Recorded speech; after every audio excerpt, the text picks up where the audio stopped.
Look at him. Vanessa's voice cut through the warm Lagos air like a blade dressed in perfume. Look at this dirty, useless man sitting on the ground like he belongs there. She laughed. Her friend laughed too. People passing by looked away, the way people do when someone is being humiliated in public and nobody wants to be next. The man on the pavement didn't move. He sat with his back against the wall outside a luxury boutique on Victoria Island. Long, rough beard. Faded shirt hanging off his frame like it belonged to someone taller. Cracked rubber slippers. A dented metal bowl in front of him with a few small coins sitting at the bottom. His eyes, though. His eyes were different. Sharp. Still. Watching everything. Vanessa stepped closer, her white designer heels clicking against the pavement. She looked down at him the way someone looks at something they stepped in. You again? She tilted her head. Every single day you're here. Every single day with your bowl and your sad face. She turned to her friend and smiled. You know what I hate most? Men who give up. She kicked the bowl. Coins flew, scattered across the pavement like broken promises.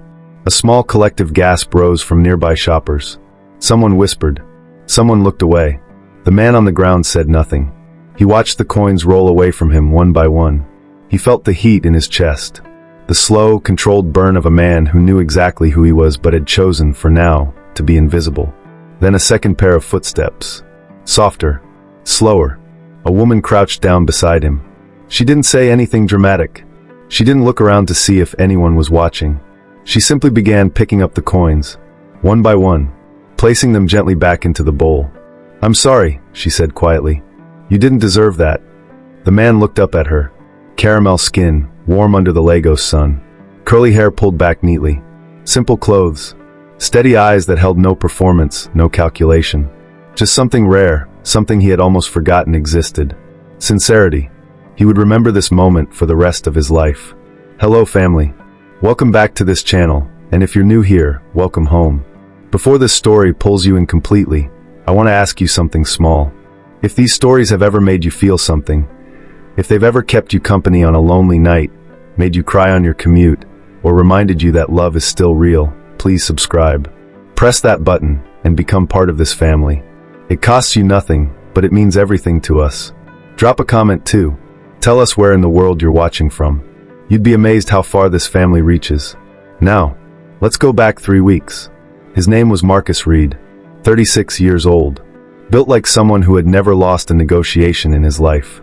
6'2", broad shoulders, jaw that looked like it was carved specifically to intimidate boardrooms. Voice so calm and controlled that banks leaned forward when he spoke. On paper, Marcus Reed had everything. A tech empire headquartered in New York City. Investment portfolios across 3 continents. A penthouse in Manhattan with a view that made visitors go quiet. A name that appeared in financial publications beside words like visionary and self-made and unstoppable. His mother was Nigerian. His father, African American. He had grown up between 2 worlds, the sharp ambition of New York streets and the deep roots of a Lagos household that smelled like pepper soup and high expectations. He understood both worlds perfectly. He trusted neither completely. That was the thing about Marcus Reed that the magazines never wrote about. Behind the empire, behind the controlled voice and the calm exterior, was a man who had been disappointed so many times by people who wanted what he had, that he had quietly stopped believing anyone could want him. Then his mother called, Mama Abina Reed. 61 years old, Lagos-based, and absolutely convinced that she knew what was best for her son, even from 4,000 miles away. Marcus, she had said, her voice carrying that particular weight only mothers can produce. You are building a legacy with no one to leave it to. He had tried to argue. He always tried. He always lost. 3 days later, Marcus Reed landed in Lagos. He did not know that the woman he was about to meet, the woman his mother had carefully, quietly positioned in his path, was hiding something that would change everything. He did not know that the woman with the cracked bowl and the scattered coins would one day make him question every wall he had ever built. And he did not know that the test he thought he was designing for others was actually being designed for him. 3 weeks before the coins scattered across that pavement, Marcus Reed stood in front of a mirror in his Manhattan penthouse and tried to remember the last time someone had looked at him, really looked at him, without seeing the money first. He couldn't remember. That was the problem. He had been back in Lagos for exactly 4 days when it happened. 4 days of his mother's cooking, his mother's opinions, and his mother's very obvious agenda sitting across the dinner table in the form of Vanessa Cole. Vanessa was beautiful. There was no honest way to deny that. She walked into rooms like she had rehearsed it, spoke with the confidence of someone who had decided, long ago, that the world owed her a soft landing. She laughed at Marcus' jokes a half-second too quickly. She touched his arm a half-second too often. She said things like, "When we build our home together," in the same casual tone other people used to discuss the weather. They had known each other for 11 days. Marcus noticed everything. He always did. It was the same skill that made him dangerous in a boardroom, the ability to sit still and watch while everyone else performed. And Vanessa was performing. He just hadn't found proof yet. The proof found him on a Thursday evening. He had come downstairs for water. The house was quiet. The Lagos night air drifted through the open corridor, carrying the distant sound of traffic and generators humming their familiar rhythm. Then he heard her voice. Low. Focused. Nothing like the warm, musical tone she used around him. "I just need a little more time," Vanessa was saying. "Once I get access to the account, I'm done. I'm gone. Clean exit." Marcus stood completely still. A pause. Then her voice again. "He doesn't suspect anything. These billionaire men, they all want the same thing, someone to look good beside them. I know exactly what I'm doing." He stood in that corridor for a long time after her voice faded. He didn't feel anger, not the hot, explosive kind. What he felt was colder than that. Quieter.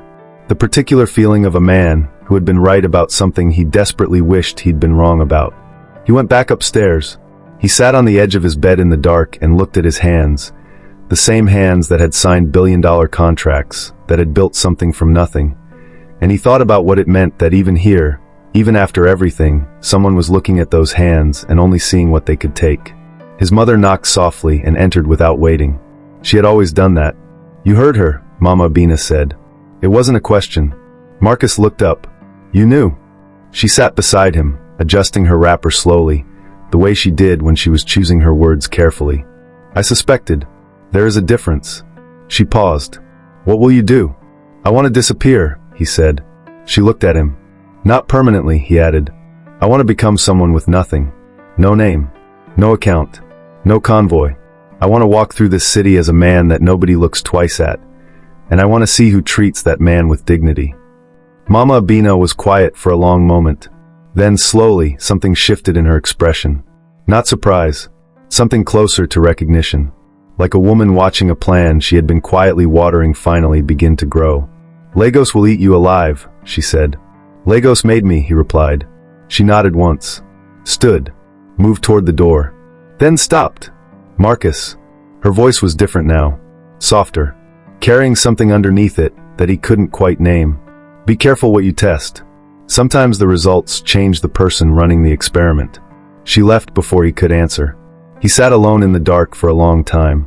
The next morning, Vanessa woke up to the news that Marcus had been called back to New York urgently. Business emergency. He sent his apologies through his assistant. Warm, professional, perfectly worded. She pouted. She told her friend Imani that her man worked too hard. She had no idea. In a private room on the other side of that same mansion, Marcus Reed stood before a mirror he barely recognized himself in. Fake beard. Worn clothes. Dust on his face. Slippers with a broken strap. He looked at his reflection for a long time. Then he picked up the dented metal bowl his assistant had found in the market that morning, and Marcus Reed ceased to exist. If you haven't subscribed yet, this is your moment. Join this family. Every story we tell exists to remind someone somewhere that they are not alone. Subscribe, share, and tell us in the comments where in the world you're watching from. We read every single one. The Lagos sun had no mercy. It pressed down on everything. The pavement, the passing cars, the shoppers moving in and out of the boutique with their bags and their conversations. It pressed down on the man sitting on the ground with a dented metal bowl and a fake beard that itched in ways he had not anticipated. Marcus Reed, billionaire, had been sitting on this pavement for 6 days. He had learned things. He had learned that the security guard at the boutique drank his coffee at exactly 8:15 every morning. He had learned that the woman who sold cold water from a cooler 2 doors down hummed the same song every afternoon without realizing it. He had learned that most people, when they passed a man sitting on the ground, looked away not out of cruelty, but out of discomfort. Like poverty was something you could catch if you made eye contact. He had also learned that Vanessa Cole was exactly who he feared she was. She had walked past him 3 times before today. Each time the reaction was the same: the wrinkled nose, the deliberate distance, the comments thrown at her friend like coins at a target. The performance of disgust from a woman who had sat in his home and spoken softly about their future together. But today was different. Today she stopped. "Look at him." Her voice cut through the warm Lagos air like a blade dressed in perfume. "Look at this dirty, useless man sitting on the ground like he belongs there." She laughed. Her friend laughed too. People passing by looked away, the way people do when someone is being humiliated in public and nobody wants to be next. Marcus did not move. He kept his eyes low. He kept his breathing slow.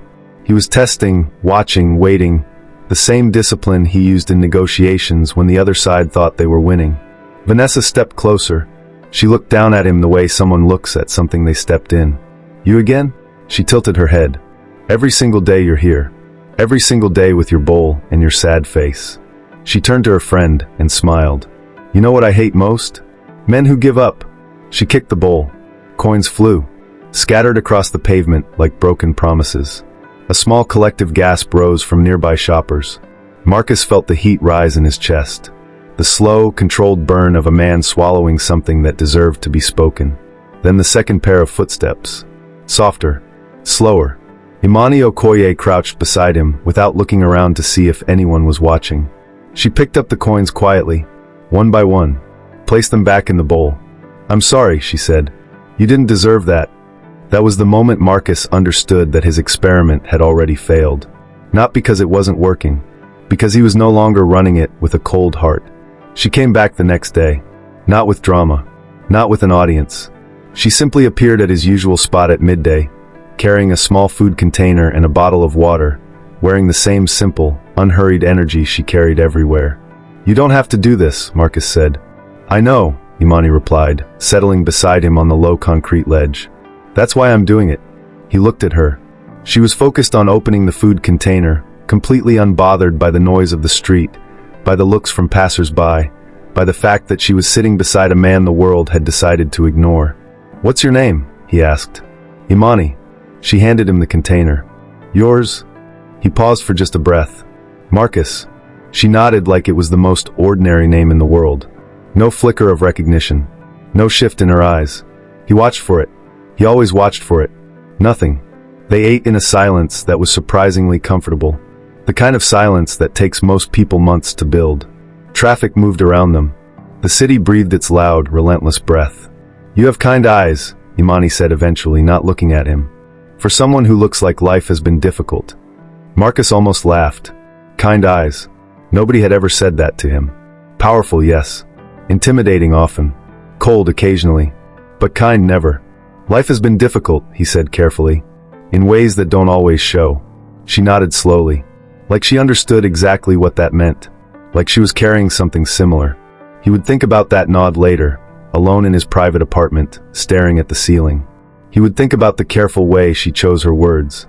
The way she occasionally glanced at him, not with pity, not with romance, but with something that looked almost like study. Like she was looking for something specific. Like she already knew there was more to find. That thought should have made him cautious. Instead, it made him curious. Days passed. Then a week. Then almost 2. Imani came every afternoon with food and easy conversation that somehow never felt small. They talked about cities, about ambition, about what it meant to build something and still feel like something essential was missing. She never asked about money.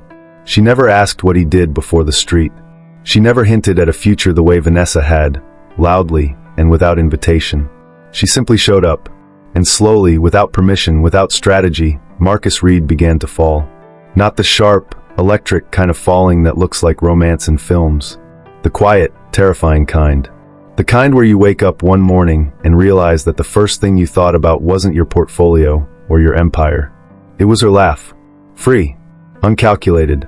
Like it belonged only to that moment and wasn't performing for anyone. He told himself it was still the experiment. His heart had already stopped believing that. But one evening, watching her walk away after handing him dinner, something caught in his chest. A hesitation. A question he hadn't let himself ask yet. "Who are you, Imani Okoye?" Because the kindness was real, he was certain of that now. But underneath the kindness, Underneath the steady eyes and the unhurried presence, something else lived. Something quiet, something careful, something that told him that this woman, the one who crouched on the pavement without caring who was watching, was not exactly who she appeared to be either. If you haven't joined the family yet, subscribe today. These stories exist for every person who has ever been unseen, underestimated, or loved for the wrong reasons. There is a particular kind of courage that has nothing to do with strength. It is the courage of a person who decides to be honest when hiding would be easier. The courage of someone who chooses to stay when leaving would be safer. Marcus Reed had built an empire on boldness. But sitting in his small, private apartment that night, the secret one his assistant had arranged, 3 streets away from his mansion, deliberately ordinary, he felt something he hadn't felt in years. Afraid. Not of Vanessa. Not of Daniel Okafor, his Lagos branch manager, whose recent financial reports had started carrying numbers that didn't add up in ways Marcus had quietly noted and filed away. Not of any boardroom, any negotiation, any deal that had ever tried to break him. Afraid of Imani. Afraid of what she made him feel. Afraid of how quickly she had reached something in him that he had spent years reinforcing with glass and distance. Afraid that what was growing between them was real, and that the lie he was living would eventually destroy it. He picked up his phone, put it down, picked it up again. He had a decision to make. He could end the experiment, step out of the disguise, reveal himself, and watch her reaction. That was the rational choice, the billionaire's choice. Or he could stay a little longer. Stay in the only version of his life where someone had ever chosen him quietly, without announcement, without agenda. He put the phone down. He chose to stay. What Marcus did not know was that 3 floors above him, in the same ordinary building, a woman sat at a small desk with a laptop and a cup of tea that had gone cold an hour ago. Imani Okoye stared at the screen. On it was a document she had been building for 4 months. Names, dates, financial transfers, shell companies. A trail so carefully hidden that most investigators had missed it entirely. She had not missed it. Imani was not just kind. She was sharp, the kind of sharp that didn't announce itself. She held a graduate degree in financial forensics and had spent the last 2 years working quietly, independently, investigating a pattern of corporate fraud connected to one of Lagos' largest foreign investment firms. The firm was connected to Marcus Reed's company. She had come to Lagos to follow the trail. She had not expected the trail to sit down on a pavement outside a boutique in cracked slippers and ask her for help. She closed the laptop slowly. She thought about his eyes, the way they watched everything, the way he spoke about ambition and emptiness like someone who had lived both fully, the way he accepted her food with more dignity than most men accepted compliments. She thought about what she knew and what she suspected, and she whispered something to the quiet room. "Who are you really, Marcus?" The proposal happened on a Tuesday. Simple, unplanned, completely without the theater that Marcus Reed could have arranged with one phone call. They were sitting in their usual spot. Late afternoon. The city doing its loud, beautiful thing around them. Imani had brought rice and fried plantain. Marcus had made her laugh 3 times already. A personal record he was quietly proud of. Then something shifted in him. Not planned. Not strategic. Real. "Imani." His voice came out softer than he intended. She looked up. "I don't have much," he said carefully. Every word chosen. Every word true in ways she didn't yet understand. "I don't have what most men would offer a woman like you. But I know that what I feel," he paused, "is the most honest thing I've carried in a very long time." Imani was very still. "I know this isn't conventional," he continued. "I know what I look like right now. I know what the world sees when it looks at me sitting here." He held her gaze. "But I see you. Clearly. Completely. And I'm asking, not with anything grand, just asking if you'd let me be yours." The street continued around them. Someone honked.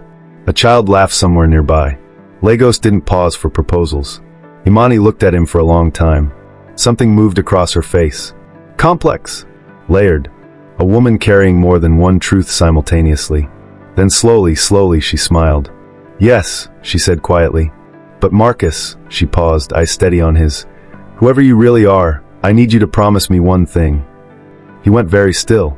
"No more hiding," she said. The words landed like a stone dropped into deep water. He searched her face for what she knew. For how much? For how long? She held his gaze without flinching.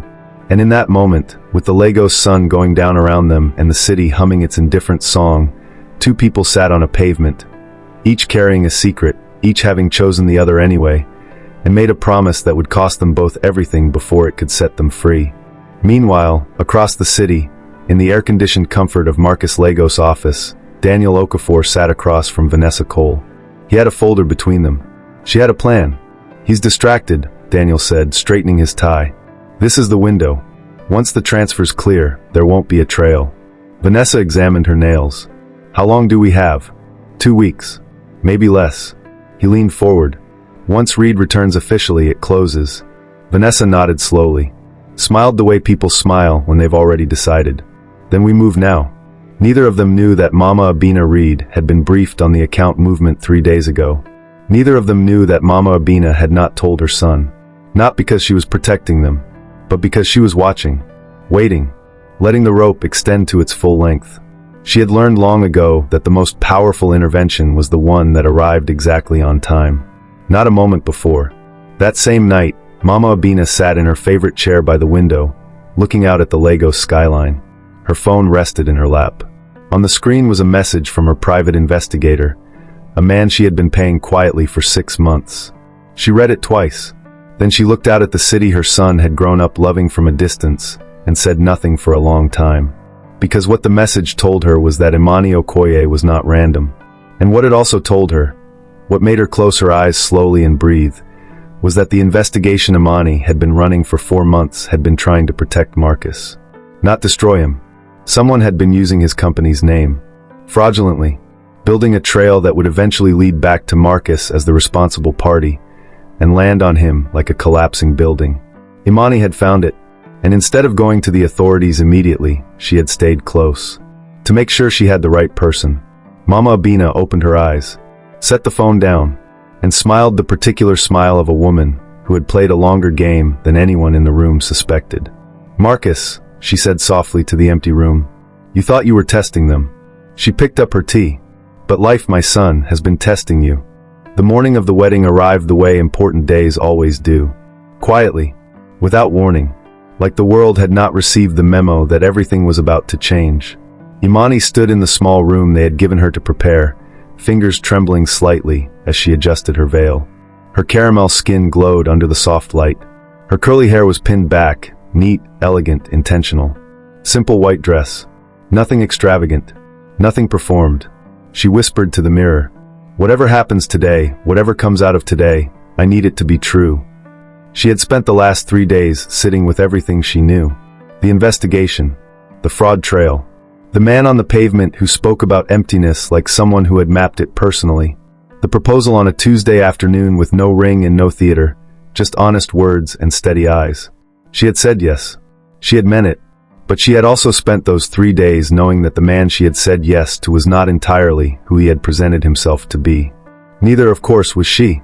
Across the city, in the back of a black luxury vehicle moving through Lagos traffic, Marcus Reed sat in silence. He was wearing a charcoal suit that had been pressed that morning by hands that knew exactly what it meant for him to wear it again. No beard. No faded shirt. No broken slippers. Just the man underneath all of it, tall, composed, carrying the full weight of what he was about to walk into. His phone buzzed. "Mama Abina. One message. It is time. All of it. No more hiding." He read it twice. Then he looked out the window at the city moving past him. Lagos in the morning. Beautiful and chaotic and completely indifferent to his feelings, as it had always been. He thought about Imani's face when she said yes. He thought about what she had said immediately after. No more hiding. He had told himself she meant it simply. A woman asking for honesty in a relationship. A reasonable request. But the way she had held his gaze, steady, layered, knowing, had stayed with him every night since. He put the phone in his pocket. "Let's go," he said quietly. The convoy moved. The wedding venue was full. Friends, family, colleagues, people who had heard about the quiet ceremony and arrived with the energy of those who expect something small and ordinary. Vanessa Cole arrived looking like she had personally funded the occasion. Silk dress, perfect hair, the practiced smile of a woman who had already written the story she intended to tell afterward. Beside her, Daniel Okafor stood in a sharp suit, looking like a man pretending to be calm. "I just want to see," Vanessa said, scanning the entrance, "what kind of suit a street beggar borrows for a wedding." Then the sound came. Low. Smooth. Expensive. A sound that didn't belong to this quiet venue on this quiet morning. Heads turned. A convoy of sleek black vehicles rolled through the gates slowly, the way things move when they have nothing to prove and everything to say. 1 car, 2 cars, 3 cars. The venue went still. The first vehicle stopped. Doors opened. Men in dark suits stepped out, scanning the space with the calm efficiency of people paid to be serious. Then the main door opened, and Marcus Reed stepped out. No beard, no oversized shirt, no broken slippers. 6'2", charcoal suit, polished shoes, sharp jaw, the full, unhidden version of himself, the one the pavement had never seen. The entire venue gasped. Someone dropped something. Someone grabbed someone else's arm. Vanessa's mouth opened slowly, and Marcus walked forward. She moved first, because Vanessa Cole had never once in her life waited for anything to come to her. Marcus! She stepped into his path with both arms open, her voice carrying the particular music of a woman performing for an audience. Baby, you're here. He walked past her, gently, without cruelty, without drama, like she was a door he had already decided not to open. He walked until he reached Imani. She was standing very still. Her eyes were wide, moving across his face the way you search for something you lost and weren't sure you'd recognize when you found it. He stopped in front of her. The venue was completely silent. Imani. His voice was quiet, only for her. I owe you the truth. All of it. Right now, before anything else. She looked at him, waiting. My name is Marcus Reed. He held her gaze without flinching. I own the company connected to the fraud you've been investigating for 4 months. I was not the architect of it, but I understand if that line is too thin for you to stand on.